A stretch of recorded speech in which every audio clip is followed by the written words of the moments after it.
Bonjour, dessiner les zones de son jardin n'est pas forcément évident. Offrir des courbes, des lignes droites, tel est le sens sans interdit. Aujourd'hui, les voies de circulation font florès dans notre univers végétal. Ce pavé est de forme trapézoïdale et il permet donc très facilement de créer des courbes, des contours, de créer des rosaces et de faire des allées en S dans le jardin. Le gros avantage de ces pavés, ils ont 7 dimensions différentes, donc ça nous évite de faire des découpes. On fait un premier tracé, soit avec un cordeau, soit avec une bombe de traçage pour bien visualiser notre allée.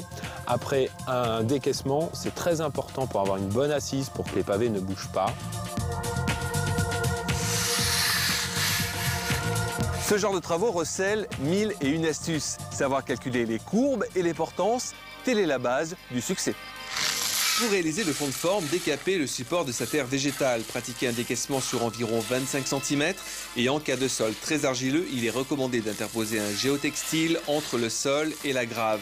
Pour confectionner l'assise, sur la couche stabilisée, répartissez une couche de 3 à 4 cm de gravier fin, granulométrie 4-6 pour bien drainer, égalisez au fur et à mesure à l'aide d'une règle posée sur des cales de niveau.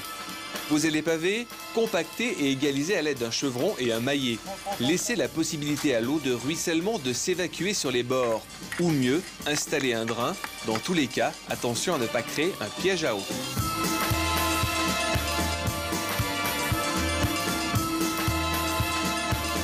La finition des pavés se fait à l'aide d'un sable polymère. C'est un sable qui se met en œuvre très facilement et très rapidement. Et un chanfrein en ciment de chaque côté. Ça sert à bloquer l'ensemble. Réalisation que l'on peut faire dans du gravier, mais également entouré de gazon, ce qui donnera un aspect beaucoup plus tranché dans un environnement plus design. Bonne journée.